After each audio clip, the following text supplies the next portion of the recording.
and welcome to the Dial Global Virtual Lounge. This is a show where we discuss the future of the modern workplace with the most inspirational and thought-provoking leaders of today, and discuss the impact of diversity, inclusion and belonging within our respective businesses and within wider society. Today, we've got a fantastic panel lined up for you. First of all, we have Richard Bandell. Richard is a non-executive director, chairman and CEO. He has a wealth of experience, over 25 years worth of experience as CEO, chairman and non-exec, and a lot of experience on the creation of highly profitable organizations within the UK, Europe, Middle East, and also Asia. John Stapleton is the authentic entrepreneur, speaker, investor, advisor, and managing a portfolio of different organizations and businesses in specific within the FMCG categories. And last but not least, Marcus Saxton, who is the current Chief Executive Group for Totally Wicked Group. Now, Marcus has over 20 years experience within FMCG, an accomplished history of delivering shareholder value across multiple sectors and geographies, and formerly worked for well-known businesses such as PZ Cussons and Molson Coors. Welcome to the show, guys. Great to be here. Thanks, Layla. Hi. Thanks so much for joining me today. And just before we get into the nuts and bolts of the conversation today, which I think we can all agree leading at the moment is challenging for many. We are all in very unprecedented times that I'm sure none of us have experienced before. It would be great just for you to talk a little bit about your respective backgrounds and some of the key projects and findings that you are perhaps experiencing at the moment. And Richard, if it's okay, so I sometimes like to pick on you. I'm going to come to you first, if that's all right. First victim, fair enough. Yes. Well, look, I won't talk about my career background. I think probably I was just reflecting on your introduction there and your thoughts about what's going on now. I was talking to somebody the other day about this, and it's actually gone in three phases. So the first phase was where people, depending on their psychological makeup and their attitude to change, went from either adrenaline, apprehension or fear, and there was a bit of excitement, and there was also a big slice of kind of denial in that whole thing as well, because I think people didn't really see it coming, didn't really believe it, but when it actually did come along, there was that initial reaction. And then I use excitement actually deliberately, because I think a lot of organizations, when something dramatic happens, even if it's bad, there is that sense of drama and excitement about it. It is a bit different, it is a bit new, and everyone's talking about it, and you're not quite sure what it really means, but it's very different. Then the second phase happened, probably I would say about 2 weeks into the lockdown, which is where people started to settle in, and they normalized that situation. So they normalised it both from a work point of view, quite surprised actually that it wasn't as dramatic as they thought. Actually you could get things in the shops. Work wasn't that difficult remotely. It all felt like just a little bit of a short-term new normal. Third phase, and I'm detecting frustration and things bubbling up, and the difficulties that people are facing that would have been there in the workplace and maybe easily resolved by a meeting. They're festering a bit, and I'm starting to see the quite enjoyable seeing into someone else's home Zoom call turning into a slightly more difficult meeting because somebody hasn't said something and you couldn't see their body language because they were on one of the frames that was blocked from your view, and then suddenly they say something and then someone reacts.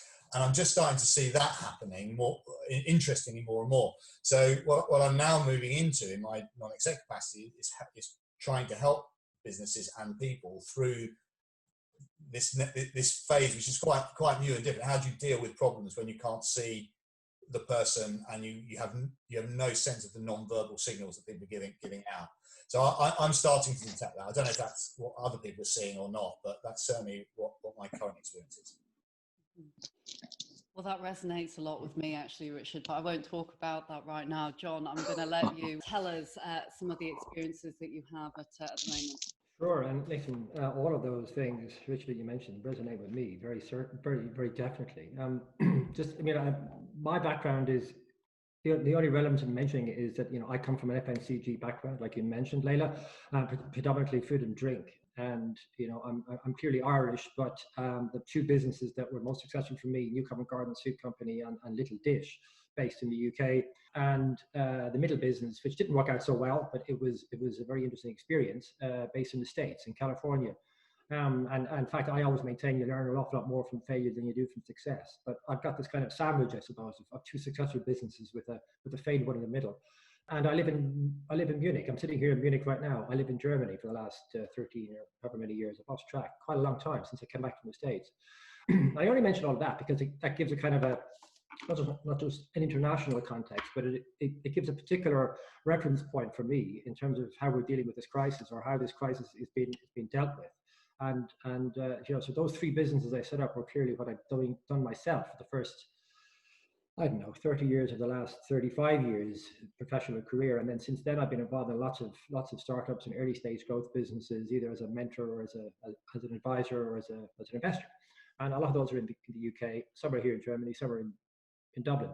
Actually, it doesn't really matter where they're based or what they do, or how they are, how far they're evolved on their entrepreneurial journey in terms of maturity.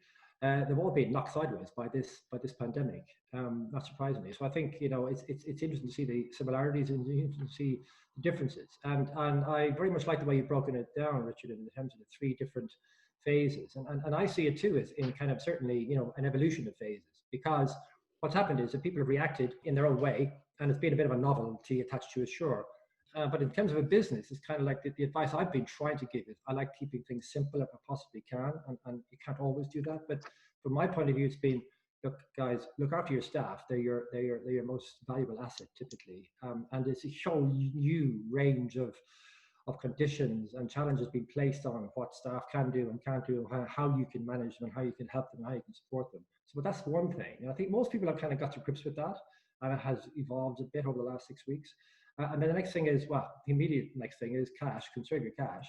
Because for a lot of these businesses that I'm involved with, their revenue stream has been turned off overnight. It's been like, it has been a gradual decrease of revenue, which you have to react to sometimes. It's been like this. It's been a cliff edge. And depending on what your route to market is, how do you react and what's happened? And, I've got businesses, for example, that have 3 or 4 different routes to market, which is great in normal terms. But right now, food service or restaurants are dead. On trade or pubs are dead. And retail is booming, but not necessarily for the products that they want to sell. It typically has been, at least for the first half of this lockdown. Retailers have focused on essentials and staples, and they're not supplying any of those. So it's very much a mixed bag, and that's being the immediate focus. But then very quickly trying to look at what this new normal is going to look like, and how things are going to change over time, and trying to get your strategic plans. One thing is for sure, in terms of clarity, that the second half of this year is going to look like an awful lot different to what you thought it was going to look like. And so the strategy you had for 2020 is going to have to, just be canned and reinvented in a way that you think is going to, what sort of stickability is going to carry through in the new world from this last 6 weeks? How long is this 6 weeks going to last? So if we can get some clarity from the UK government on a roadmap in terms of getting some clarity on the timing of this evolution. And the final piece I'll add to it is, sitting here in Germany, we're probably, I don't know, I'm guessing, it depends what part of Germany, but 2 weeks or maybe 3 weeks ahead of the UK in coming through this, it appears to be anyway. So, I'm kind of thinking, okay, what does this mean for the UK and for the businesses I'm involved with? And can we begin to look through the looking glass, or try to figure out what the crystal ball is telling us as to how our businesses, how our industries, and how our communities are going to respond? And it's interesting seeing that kind of evolving in a very unsure way here in Germany, maybe a few weeks ahead of what we're doing in the UK. So there's some observations of what's been going on the last 6 to 8 weeks. Feels like 6 to 8 months. I'm not sure what it is from a personal point of view. So that's a bit of a mixed bag, but that's where I'm coming from, and that's what I'm thinking about constantly. Fascinating. And last but not least, Marcus. Yes, thanks, Leila. Thanks for the grandiose introduction. Hopefully I can live up to expectation. So a little bit about the background, but only in brief. At my now 45 years old, despite having much greater head of hair than I expected at this stage, but rapidly growing throughout this crisis, The last 25 years have been predominantly spent, similar to John, in certainly drinks within FMCG and a little bit of food. And as I've progressed through those years, whether it be within Mars in chocolate or spent time within soft drinks or into beer a couple of times, as I said, I've progressively found what I believe is more healthy alternatives as my waistline has dictated my need to do. And most recently, I found myself with, by choice, I hasten to add, the Totally Wicked group. And therefore, I'll come back to that because having worked in really large organizations previously, I've now found myself in a business that's exploded in growth in a category over the last 12 years, circa £50 million, and all the excitement and pros and cons, let's say, that sit behind that level of explosive growth. With now well and truly my hand on the tiller of the CEO. So quite frankly, no one that I can blame where I could do previously if I didn't always agree with those decisions that were made, because now I'm staring at myself and my board in the mirror. So that's enough about me. The three areas that I'd say I reflect on at the moment are threefold. Firstly is about people, actually, and quite bizarrely and perversely, throughout this crisis, what I think many businesses, and certainly ours, have found is, as I say, quite perversely, the fact that we've become more connected. We've actually driven, I hope, more belonging and inclusion and greater levels of communication, which is really unfortunate in many ways, but let's take the positives out of it. That let's take the opportunity out of that crisis that has been born to us and say that there's no better opportunity to focus on people than there has been in the last 7 weeks. And I think any opportunity to reframe how you do that, and hopefully many of those new behaviours will live into the future, but I'm sure we'll come back to that through the course of this conversation. The second one is actually having joined a business that has a really large D2C operation. Clearly, thank goodness, because what we found is actually that infrastructure challenge. Now, fortunately, as I said, we had a big D2C business already, but it has grown fourfold. And therefore, whilst that's been a huge opportunity for us, that has layered on a number of structural challenges and just quite frankly, operational challenges. You know, the wonderful world that I have absolutely no idea what it means, but people tell me the servers are sort of creaking, and I sort of nod at them and say, yeah, absolutely. What do you want me to do? Sort of hold them together, to down to warehousing, manufacturing, and ensuring that we've just got the right bodies and obviously layered with the right safety protocols on top. So that's the other area about just operationally keeping the business connected. And then finally is that I was reading an article yesterday, and many businesses have gone through this, and I think Richard started to allude to it, is that sort of immediate crisis management, or as he said, sort of excitement for those lunatics that may enjoy that moment, but then degree of stabilization that some businesses went through. And then actually more latterly, and where we've managed to find ourselves in a fortunate position of being able to say, well, now we've gone through that period and stabilized, actually, how can we take some creative advantage and strategic advantage both now and as we come out the other side? And I was reading an article yesterday that sort of said, you know, almost as I read it, Marcus, what on earth are you doing, you lunatic? Now is not the time to make big strategic choices, because quite frankly, you don't know what the future is going to look like. And I'd say I absolutely agree with the principle of that.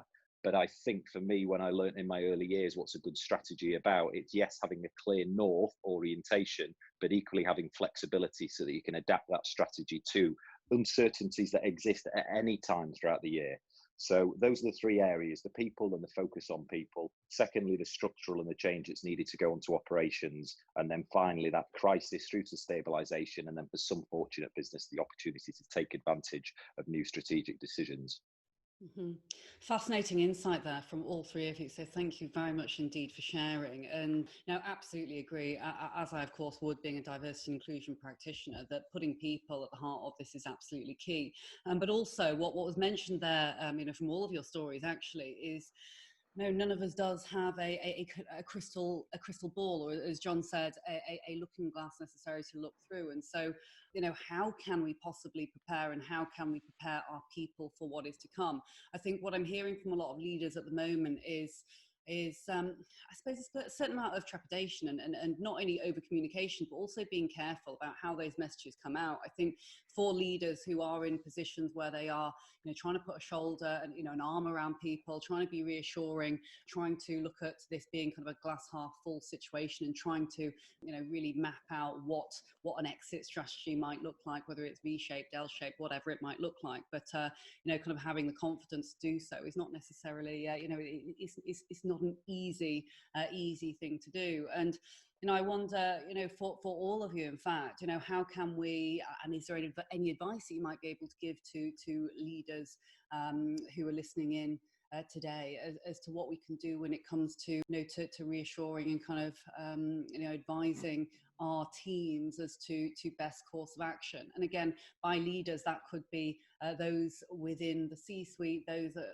that are advising, and even entrepreneurs who as I guess one myself to a degree, absolutely, it's been a time where we've had to completely pivot absolutely everything, and so utilizing creative flair right now is, well, I mean, for us, not necessarily everyone, because of course there's stability, which is critical, and risk management, but trying out new ideas and actually being able to kind of flex creative, our creative pieces is, I think now is actually a great time to test out different efforts. Well, I think if I can come in there, you asked right at the beginning of that, is there any advice? I mean, I wouldn't say that I'm qualified to advise anybody, from a remote position and without understanding their individual businesses. But one of the things that I've seen happen quite recently is people are rushing to pulse surveys or employee surveys, quick snapshot, how are we doing? Are people okay? I think I'm not saying they're a bad thing, incidentally. I think that they're very helpful as a tool, but they can be quite misleading, because you can get a kind of 70% approval rating or 75, and that's quite good, isn't it? And we're all quite happy with that. And then the senior leadership team pats themselves on the back, which actually in reality is not bad, but people are coping with this situation at a very individual level. So this goes to the heart of diversity. This is not about group diversity. This is about the actual individual.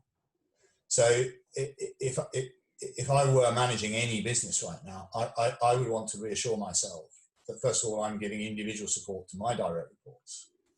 So I'm understanding how they're coping with the situation and what they actually need. And it goes back to really good old-fashioned situational leadership. So not classifying somebody overall in a bucket which says I can delegate everything to that person because they're totally trustworthy and it's fine. Whereas that person, I have to watch them all the time and I have to tell them what to do all the time. The reality is there are only 4 things you can do as a leader or a manager with someone. You can direct them, coach them, support them, or delegate to them. But you need to choose which of those techniques you use depending on where those individuals are at with regards to different things. So somebody who you judge to be requiring direction may need it on some areas, but they may be perfectly capable of operating very well on their own in another area. So I think if you're going to help people through this difficulty, you've got to do it at an individual level. So therefore, as a leader, you start with your direct reports and then lead the way so that they then go on to do that throughout the whole organisation. That's the first thing I would say. The second thing, I've seen some really good practice of giving people control, not just the sense of control, but actual control. So I've seen leadership teams actually rotate the chair and rotate the agenda, or control of the agenda, and rotate the control of the minutes or the actions that come out of it to different people. So they're not expecting the leader, the hierarchical leader, if you like, or the normal leader of that team just simply to do it all, which of course, as leaders, we all like to be supermen or women and just kind of control it all and make sure everyone's all right. But actually giving that to someone else on a rotation basis makes people determine agendas that you wouldn't have seen, gives people control of circumstances that they maybe would feel otherwise out of control with, and not owning or being accountable for solutions. And I've seen that work really, really well in one particular environment. In fact, it evolved actually because the leader wasn't available to actually do it. So therefore someone stepped in, and then they just essentially organically decided to rotate the chair around of those meetings. I think that was really excellent. It was a really good example of how you can empower people. And when you trust people, they feel, they rise to the occasion almost always. And even when they don't, they'll get a lot further than if you just try to do it all for them. Mm-hmm. So a really good example of inclusive leadership that on the board or C-suite or whatever size of business that you're working in. Very, very, very. Layla, can I just build something on Richard's point? Absolutely. Yeah, it's that subtle point. I think is absolutely right. When there's often that pressure on either the leader directly or the appointed leader of any particular board or other team within the organisation, that they sort of need to be seen, especially through these times, as the sort of hero. Rip the top open, there's a big S written on there, and don't worry, I've seen this and I know what to do here. And I think it does take that sort of self-awareness and emotional intelligence of yourself to say, well, actually, that's just not true here. And even though I certainly found myself at first having that instinct that I need to be the one that's going to be strong throughout this period, actually, to Richard's point, the ability to just open that up. And yes, you might need to be the calm problem solver. You might need to create some frameworks as a leader within your individual team, but actually having the confidence to recognize that you can bring others into that discussion. You don't have all the answers. Crikey, I mean, who did through this situation? And as it's evolved, you might have some greater pointers, but actually creating that inclusiveness is absolutely the right thing to solve through what is unprecedented times. And therefore releasing that burden on yourself and passing that across to others to share that and almost create that teamwork and problem solving environment, I think is both very, very helpful to the personal well-being of the leader, but also, as Richard says, to the benefit of others that then see that as an opportunity to step forward. But equally recognizing that you might create not really conflict, but debate and discussion and different opinion is likely to come through because we are in unprecedented times. And therefore just managing that as the leader or the appointed within that group is your role to do as well, but certainly not come up with the answers per se, even if you feel a pressure to do so.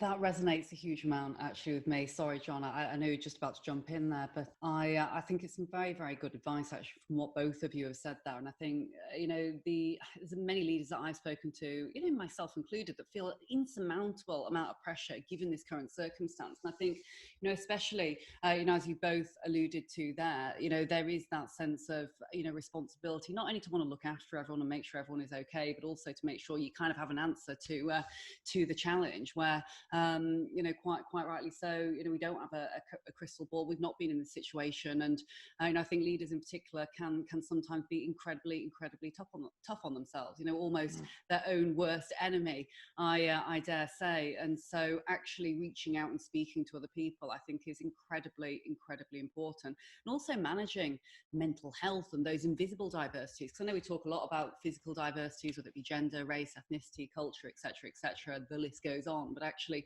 looking at kind of some of those invisible diversities that sit below the surface, whether they be mental health, whether it be wellness, or even social mobility, critical and great to see and hear now that actually this seems to be rising up on the agenda where people have got these vulnerabilities and kind of anxieties that are starting to bubble up.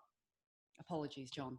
No, not at all. I think that's a nice segue in actually, because first of all, I would think Richard was saying in terms of the cascade effect, until you have to set by example, and that's where leadership comes from, and then allow people to be leaders in their own way in the rest of the organization. I give control, and I think it's something that I have observed. I guess in hindsight, a lot of what I observed is in hindsight, of course, but in terms of how I dealt with my own challenges over my the three businesses I was in, and I see it a lot reflected in entrepreneurs that I deal with now, and it's mostly entrepreneurs, starting up their own businesses or trying to grow them, and that's like this kind of there comes a point somewhere.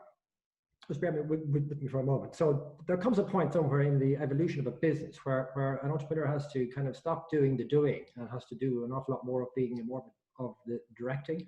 Kind of like when you set up your own business, you're the only person, or maybe you're with somebody, and you do everything. And you can quite, there is only you to do stuff. And you can quite legitimately, after, let's say it's 18 months time, look back and go, look at everything I've done. And in fact, nothing that got done didn't get done because of, it only get done because of me. And that's true. And entrepreneurs have to be self-starters and have to, to roll with the punches and uproot trees and crash through walls and all those things, Marcus, that you said. The big mistake is thinking, okay, now for the next 18 months, I'm going to carry on doing everything. Because you're getting yourself in the way of your own business. You're limiting the growth opportunity to your own personal ability. So what you really need to do is bring other people into the business that are better at certain things than you are. And then you got to,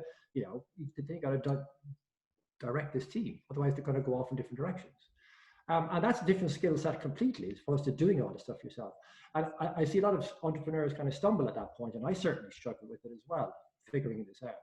But I think in times like this is where real leadership in times of crisis, whether you think of Winston Churchill or whoever, it doesn't really matter. Those names come to the fore. And it's all about, I think, it's all about demonstrating leadership. It's all about communicating what you're doing very, very clearly, and also communicating in your closer circle at any rate, and allow others to communicating further why you're doing it. and engaging with people when you develop a plan, and asking, set very clear objectives, but ask people for their input, and allow it to be challenged, so you can tease it through, so people then feel a little bit of ownership for the plan. It's their plan, it's not just your plan. And be flexible when new information comes along. You put a plan in place, things are moving so rapidly at the moment. The first 2 weeks into the second phase, third phase, as Richard put it, we've got a lot more information now, and there's frustration that we can't move more quickly.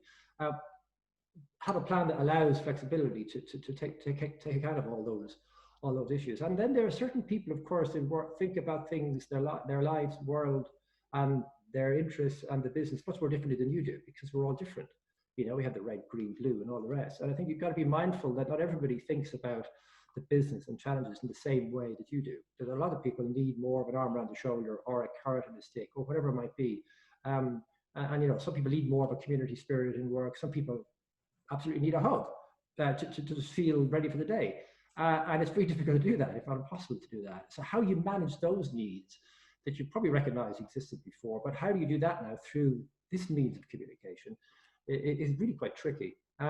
So we're all met with new challenges, but I think it's being open and honest and flexible and communicating, over-communicating, and setting a direction that people can buy into and feel that it makes sense because they understand it, and feel ownership for it because they've contributed to it.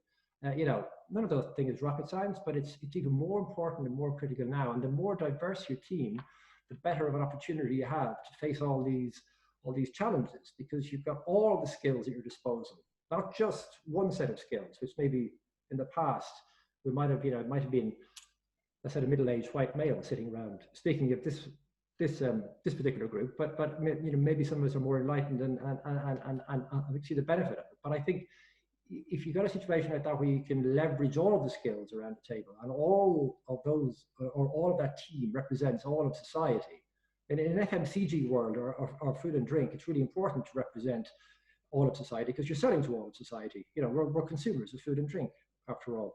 And I really, in terms of trying to understand consumer insight, if you have a whole bunch of consumers on your team, then that's a great thing. Very, very quickly, I'll just add a little dish, for example. We were selling products to mothers for their kids. I'm clearly not a mother, but we very quickly got lots of mothers around the table as part of our team. And that was an important recruitment piece, if you like, to really understand the consumer group. So it's one small example. I think, can I just pick up on something that John said there, because the current environment actually is a real opportunity to break some barriers in diversity and inclusion.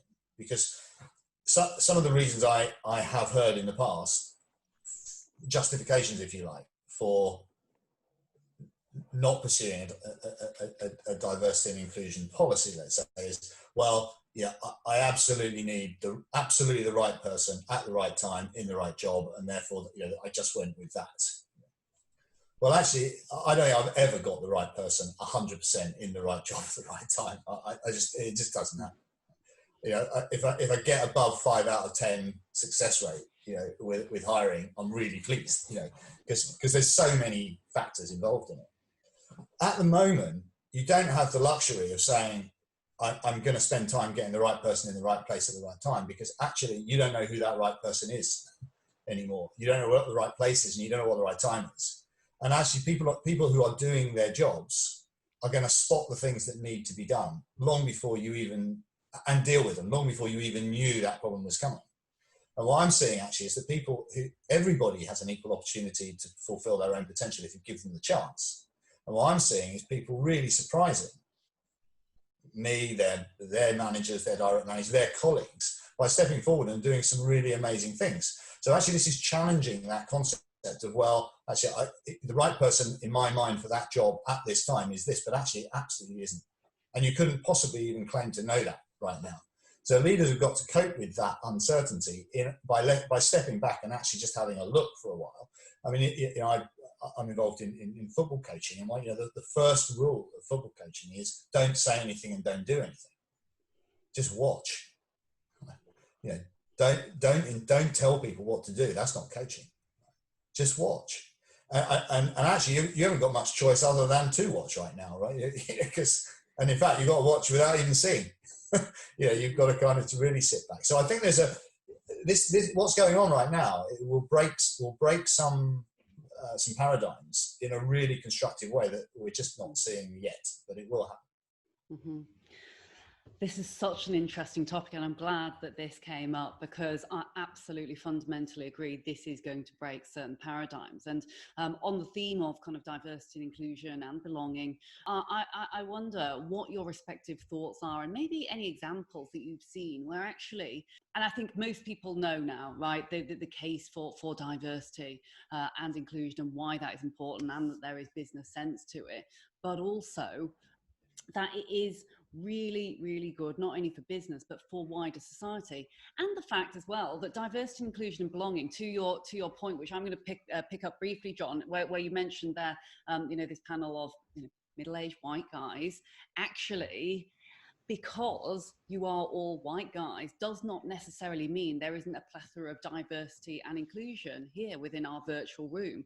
So on that point as well, while we're talking about boards and we're talking about D&I, I would like to point out that there are so many different facets that encapsulate diversity and inclusion, belonging. The typical ones, of course, many of them are visible, and I do agree when I look, with my talent hat on and my exec search hat on, when I am looking at certain PLC boards and businesses and think, well, there is no women whatsoever, there has to be a question mark there, obviously, because it's representation of your customer base, your team, role modeling, real modeling, etc.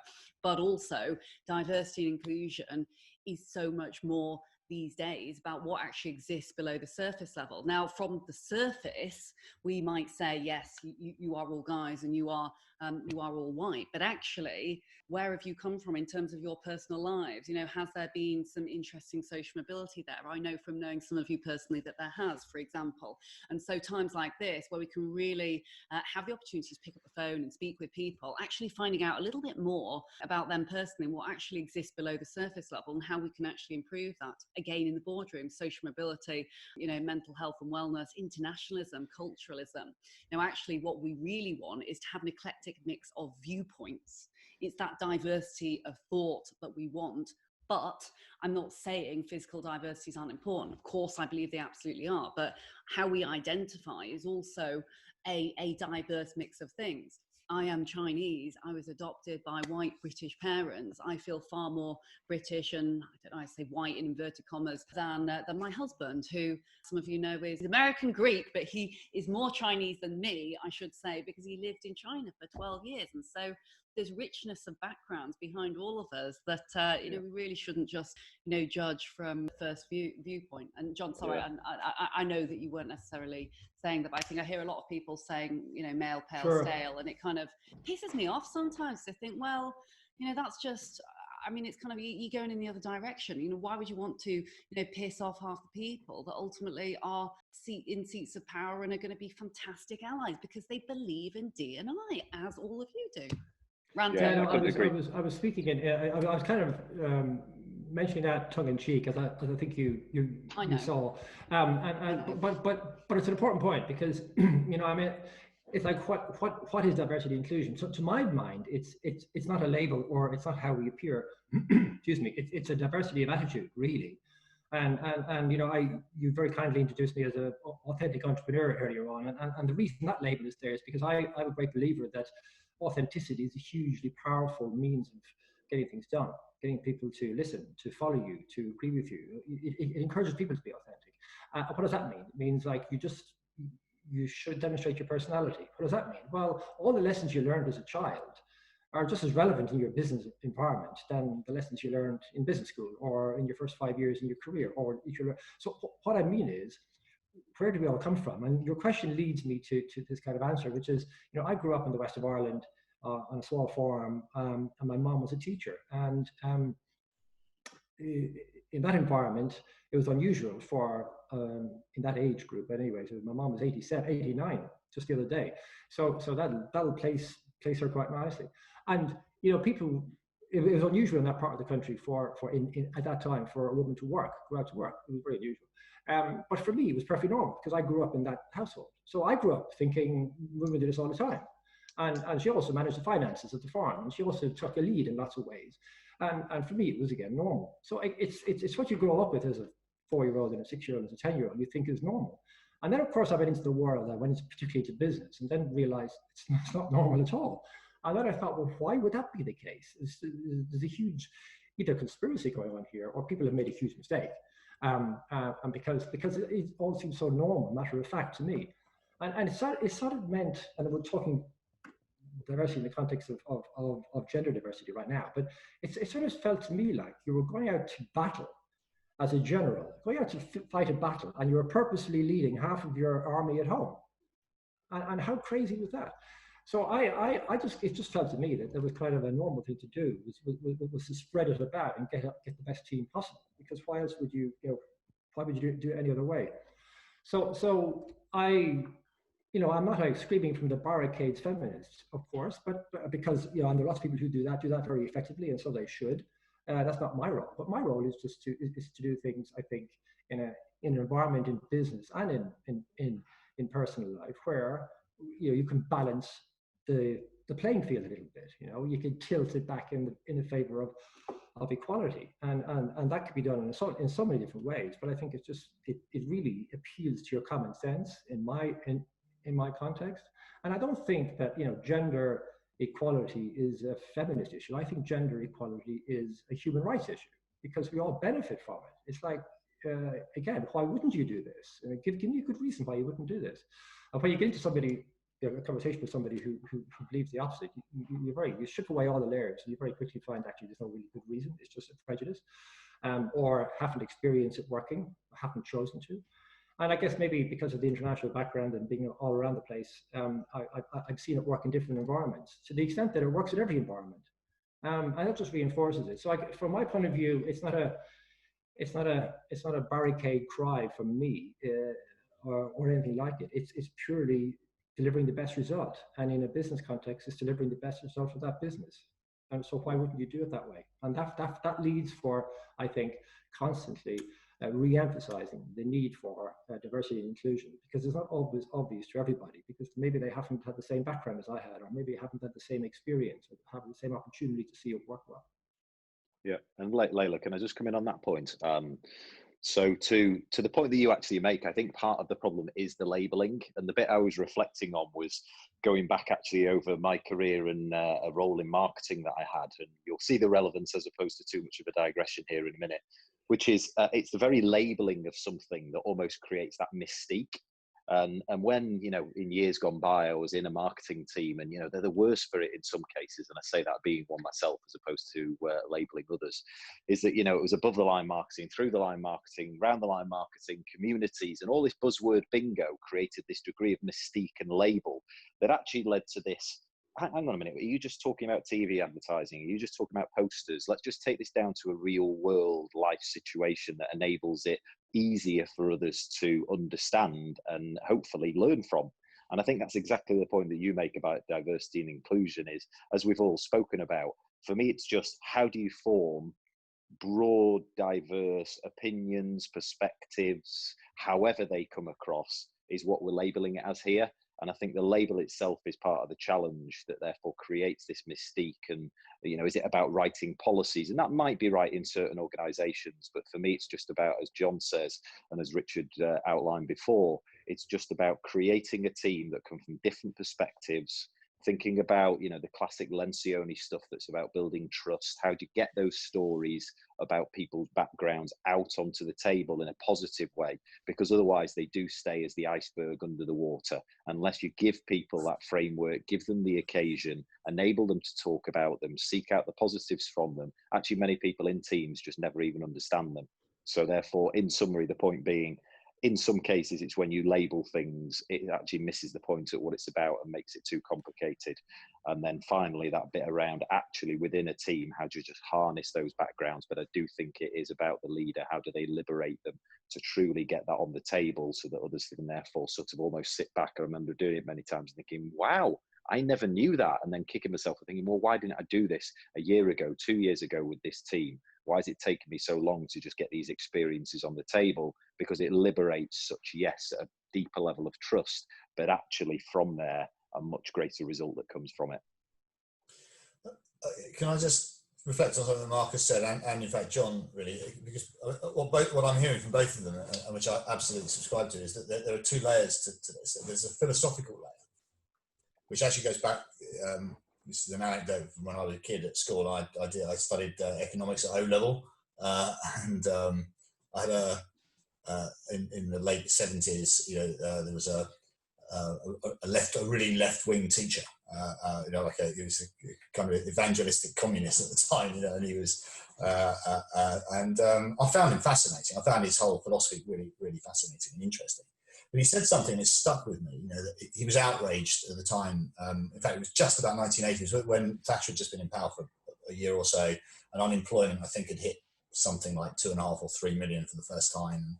And he said, this is just outrageous. The waste of human potential is an outrage. And he went on to explain that for him, the human potential is a finite resource. He was teaching economics, so it's unlimited wants and limited resources. Now, most economic resources are limited by supply, but you can actually leave them there and then get them later, and then you can affect the economy by supply and demand. But actually, effectively, human potential for him was a finite resource. You can never get it back. You can never have that day that you wasted or that minute that you wasted back, or someone wasted it on your behalf back. So philosophically, for him, the waste of human potential was a tragedy, and it's really stuck with me because he was so passionate about it. And when I think about it, so philosophically, why would you deny human beings the opportunity to fulfill their potential, whatever that potential is and however they define it? It's not all about economy. It's not all about finance. It's not all about profit in businesses. However they define it, they have an absolute. You call it a human right, John. How could you justify denying someone philosophically that? But the second point is, if you are involved, as I am, in a variety of different PE-backed businesses, and you're managing a resource on behalf of your limited partners in that fund, and you're promising them you're going to get them back the best return, then there's something really refreshingly meritocratic about PE-backed businesses. Whoever delivers the greatest potential in that business is the person you want, right? It absolutely doesn't matter where they come from, what color they are, what religion they are, anything about them is irrelevant. And then so the business is the aggregate. The potential of the business is the aggregate of the potential of all the individuals in the business. So essentially, the marriage between the philosophy and the objectives of running a business are entirely married. And I'm with John. I'm with both of John and Marcus. I would take a lifetime of persuading that isn't right. Yeah. And sorry, just on that final bit there that you just said, Richard, it just resonated massively with me and my change in, let's say, organizational type. So I've been at the business I've been at now for just over a year. And when Layla and I have chatted over various periods, and she sort of said to me, talk to me about diversity and inclusion, and I sort of raised at first, what are you talking about? Because actually, and the reason that this is relevant is exactly to that point you made. So let's just say it's more of a PE backed. It's not literally, technically, but it's entrepreneurial, it's fast paced, it's a very flat structure. We've got over 300 people, yes, but it's been through explosive growth over the last 12 years. And when Layla asked me that question, I just sort of said, well, it's just not. It's exactly a meritocracy. We're in Blackburn, massively multicultural environment. It's not about, when I've been at the big GSKs, and I love that environment, by the way, so it's not labeling GSK as being critical in this space, but the bigger, more typical organizations where you'd say, oh, it's graduate based, you've been through a certain background. Actually, in the organization I found myself with, exactly to the point that you make, that is all irrelevant. It's the contribution that you can make wherever you've come from, whatever you've done, whatever qualifications you've had, whether you are black, white, various other ethnic minorities, tattoos, whether you vape in my case, whether you don't vape, whether you've smoked, whether you don't smoke, everyone is just welcome to the table, and then they are judged on merit and they expand to the contribution they make on an hour by hour, day by day, week by week basis. Mm-hmm. And the more opportunity we give ourselves to see that in action, the more it'll happen.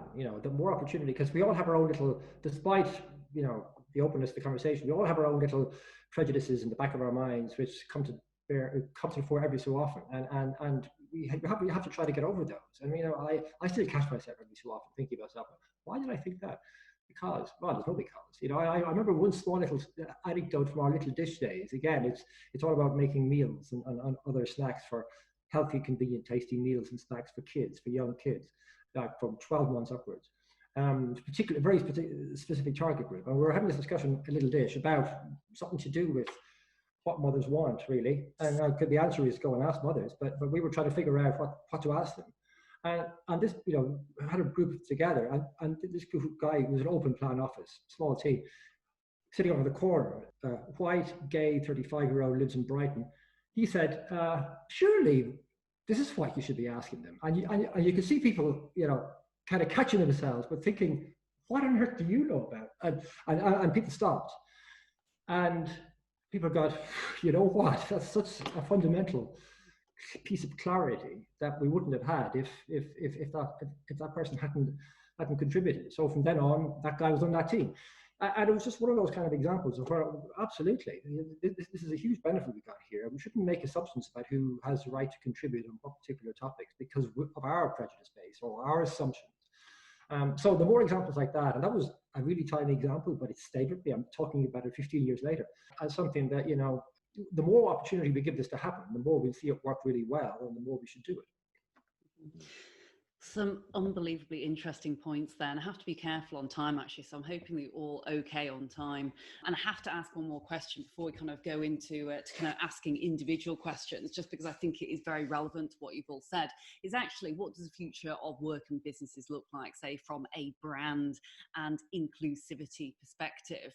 I notice when I speak with many leaders from lots of different generations that the younger generations, and again, trying not to stereotype here too much, because I'm not saying this does not mean a lot to those who have lots and lots of experience, but younger generations of leaders and millennials, zillennials, et cetera, are so incredibly, rightly so, fixated on brands that care, brands that really stand for something that makes a difference within the wider context. And I wonder, it would be remiss of me not to ask this before we kind of, you know, go into a couple of final questions, is how have you all seen the last decade or so change when it comes to the generations, the leaders that you've worked with, and also the impact of brands and the differences that we're now seeing? You know, a lot of brands are really, really authentically promoting how human they are, because clearly it's great for business as well, and it's great for future talent because they're not interested in businesses that don't do good.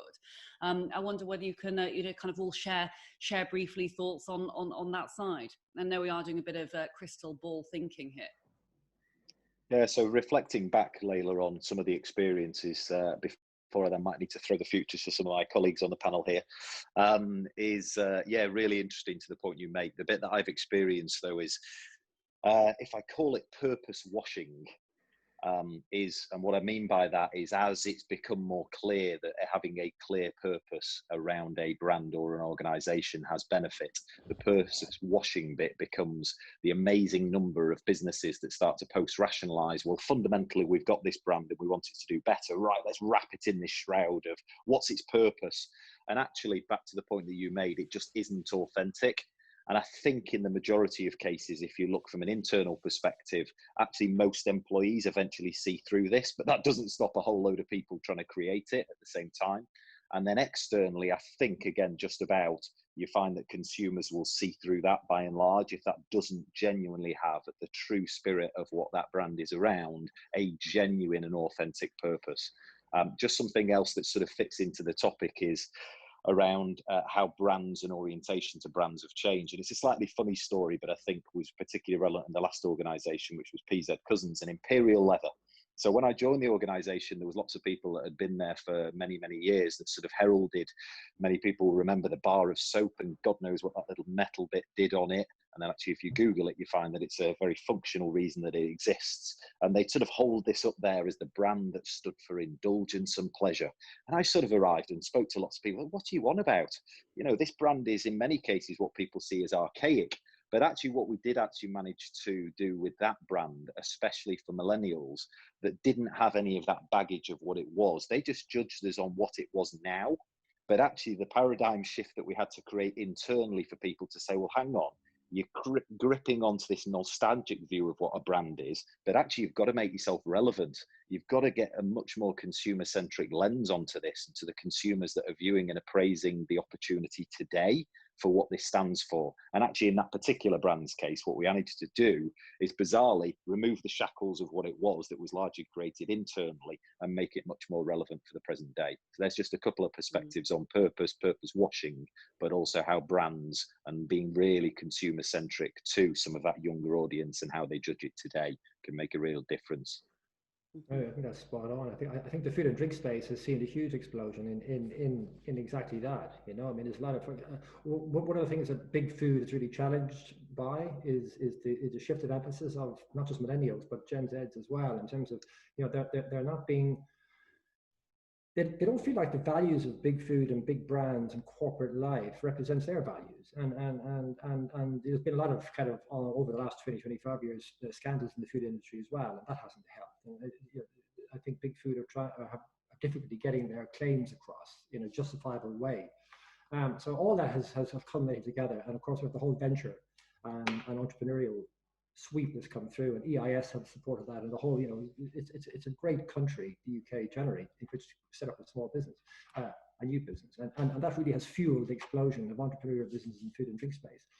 But particularly what you're getting to there, Leila, is you know, that these purpose-led brands, or these brands that claim to make a difference. And the point about it is, if they claim to, they really have to.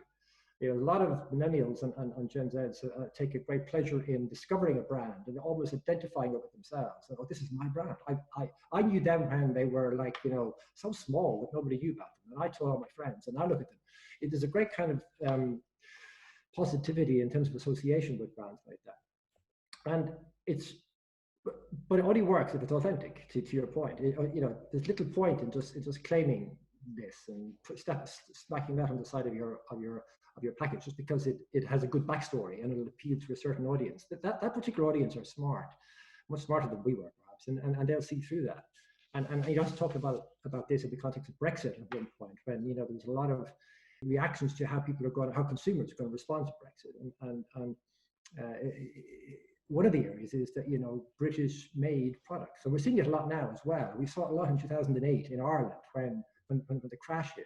There was a huge, nobody organized this. It was just a consumer drive to rally around, support local farmers, support local industry, support homegrown, in the Irish context, support Irish grown. And we're seeing that with the, I was going to say post-Brexit, but, you know, we're approaching a post-Brexit world.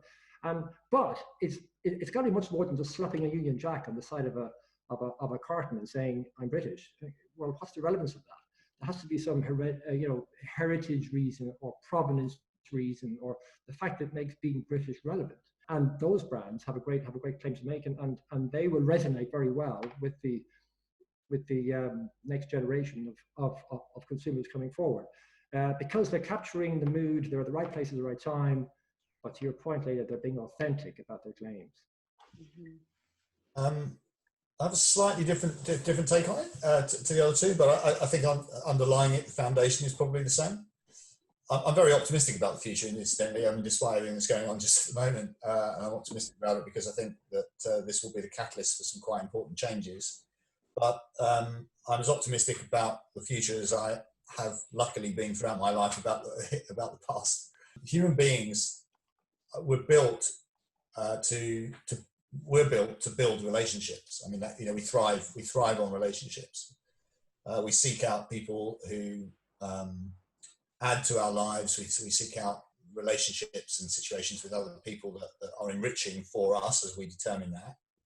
And I think that's what we seek in our brands. I mean, in what we buy. So the brands that succeed will be those who are successful at building a long, respectful and enduring relationship with their customers, and that means listening and understanding to them. So I think that it's no different today than it was yesterday. Those brands who may have appealed to certain segments of the consumer market for a short period of time are no more. Those that have endured are those that understand fully their audience, really have a sense of engagement with them, and the audience in reverse have the same. And they trust one another. And there is, you know, that long-term enduring sense of mutual benefit. So I don't think it's ever been any different. You can't fool them up. You can fool some of the people some of the time, right? But you can't be everything to all of the people all of the time. You've got to pick who you want to be in a relationship with. and then be that. So I think maybe the guys are saying the same thing, but I think they're using the term authenticity. I'm using the term relationship, and the modern world, incidentally, gives you far, far greater opportunities to build relationships in ways that you couldn't before.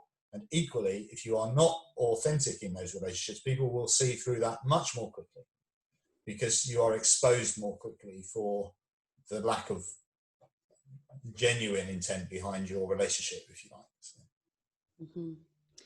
That makes absolute sense, and I think it all does ultimately come down to humanity, and the piece on the relationships I think is absolutely vital. Never has there been a time more so now than to really build long-term, meaningful relationships that can continue and hopefully also bode mutual benefit, I think, which right now, when we're talking a lot of sustainability and what the future looks like, is absolutely critical. Now, normally I'd ask a question to each of you, because there have been a number from individuals who are within the membership, but actually I think all of you have actually answered in your own individual ways. And so I'm going to end on kind of hopefully a positive point and a question for all of you here, because my observations listening to you all are actually it's been fascinating seeing the amount of kind of emotional intelligence and humanity and the personal stories that have kind of shone through. And I think emotional intelligence is something that arguably is the most important thing for leaders of the future. And I wonder whether you might be able to before we wrap up, kind of share a positive story, or kind of share perhaps a story of where you have observed positivity from empathetic leaders, or indeed where you've experienced something, given the unprecedented times, that surprised you and made you actually take stock and reflect in a positive manner. Let me jump in. I'll give the other guys a chance to think about it. But and it's not a personal story, but it's a story everybody can relate to, or it's not even a story. But in terms of EQ and leadership, I mean, you don't look very far. Actually, it's on your TV every single day. It's the White House. It's like such a stark contrast between what a leader should be, like the previous incumbent, and what a leader, couldn't possibly call him a leader. It goes against every possible definition of what leadership should be that we talked about just now, earlier, and any more other facets of leadership you care to mention. And I just by accident came across. It wasn't even an interview that Barack Obama gave, but it was a response to a question by a Fox News interviewer. He just went for the jugular in terms of his foreign policy. And you could just imagine the type of response that would get if it was juxtaposed, if Donald Trump was answering it. His answer would have been fake news, next question. And he just stood there. He was somewhere in Indonesia, in a foreign country, and he just announced a new trade deal with Southeast Asia. And he just very calmly and very collectively took the question apart over about a 7-minute piece of it in a very intelligent way, in a very calm way, and explained what his foreign policy was. But in a very engaging way, in a way that demonstrated huge empathy for the audience. Clearly, he's got audience of all sorts of people out there, not just his home audience and overseas audience.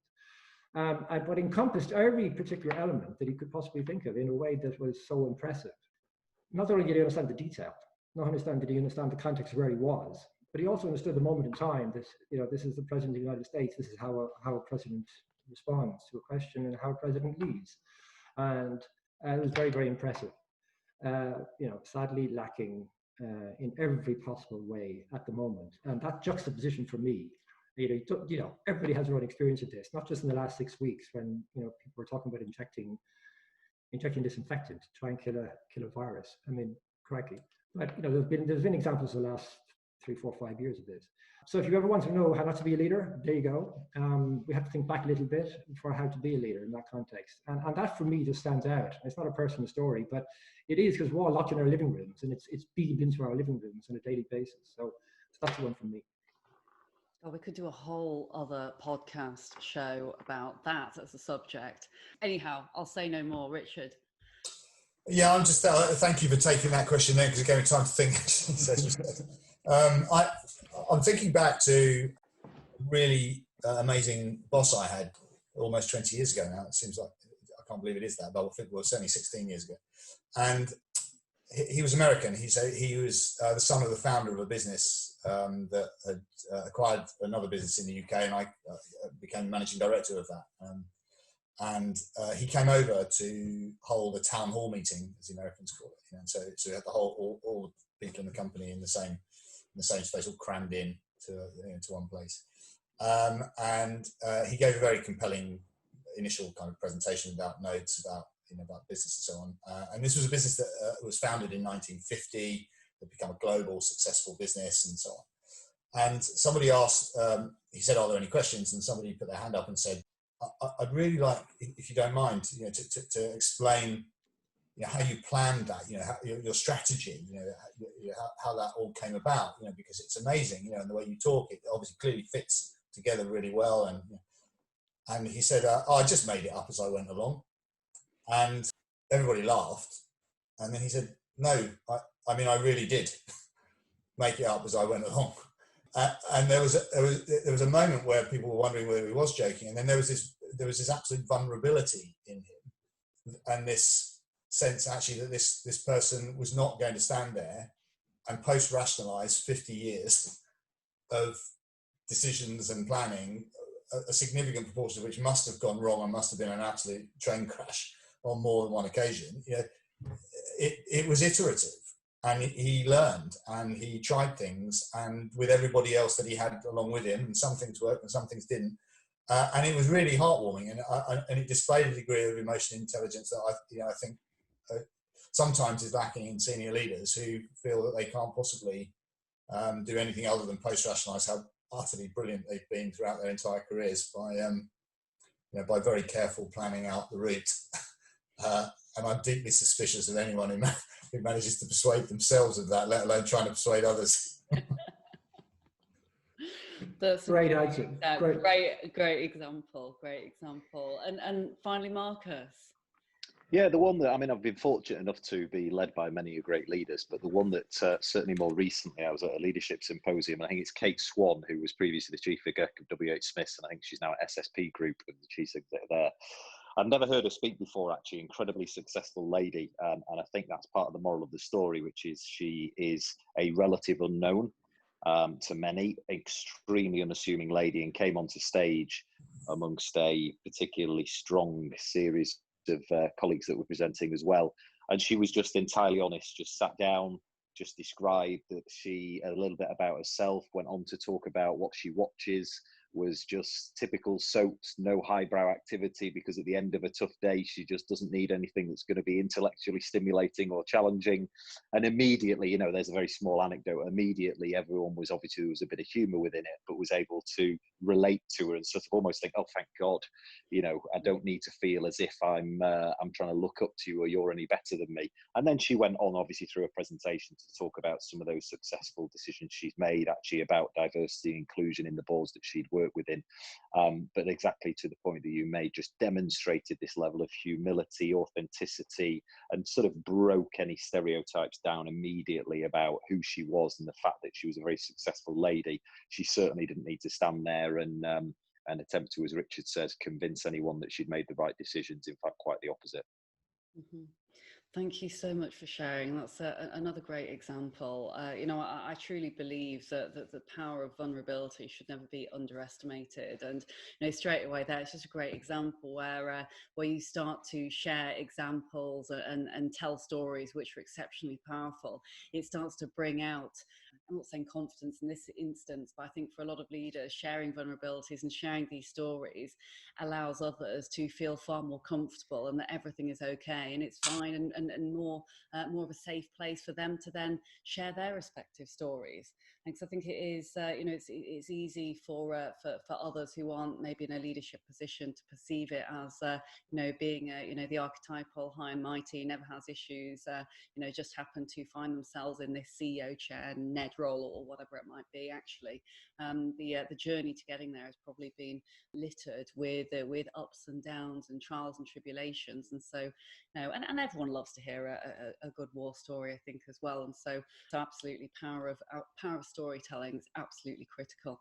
So I should apologise for keeping you all so long here, actually, and I'll keep my summary very, very brief. But there's been some really brilliant learning points from today, and actually proof for anyone who looks at this straight away and goes, three white guys in a panel. Actually, look how incredibly diverse and inclusive and fascinating the conversation has been.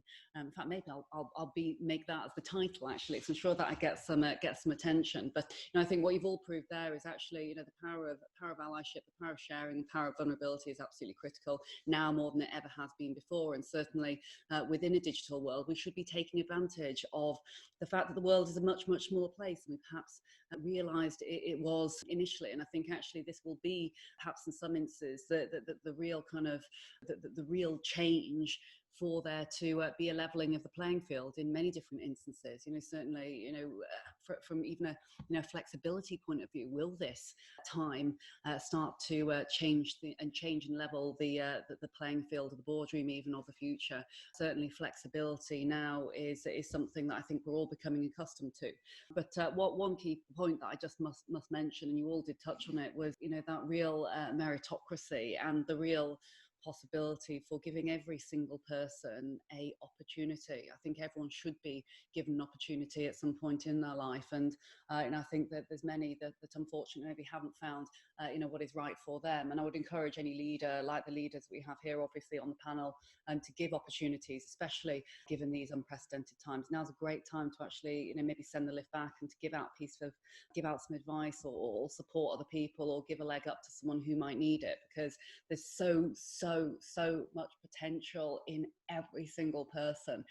You just need to scratch below the surface to find out what that particular potential is, because we all have different things that make us tick, and we all have strengths. It's just a case of finding them. But could have talked forever and a day about the philosophical pieces as well.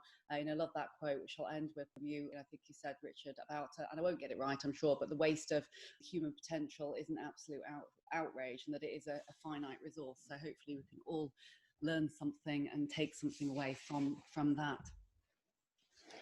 So thank you all again for being here. It's hopefully you've enjoyed yourself as well. Very much. Very much. Nice to meet you guys as well. Yeah, it's been really great exchange. Really great exchange. We must meet at some point over a pint of Guinness in the real world. That's what I say. That's a deal. That's an absolute deal. I've got cans in the fridge. That's the closest I'm getting to. Absolutely. Lots and lots of virtual beers going on at the moment. My name is Layla Mackenzie Dellis, and you've been listening to the Dial Global Diverse and Inclusive Leaders show today, where we've been exploring the future of the modern workplace. Do check us out at www.dialglobal.org. This panel will be on the COVID-19 Support Hub as well. It's completely free, so feel free to share it with your respective leaders, friends, anyone who you think could be interested, and hopefully we'll see you again very soon. Oh, sorry, last point to make as well. If you missed anything from anything the guys said today, I know that there was certain pieces that were mentioned that you may wish to look up afterwards, or you may wish to get in touch with any of them. We'll put all of the contact details there down as well, so don't worry if you didn't manage to jot down all of the notes. It'll be there in the show notes at the end of today's show. Thanks again.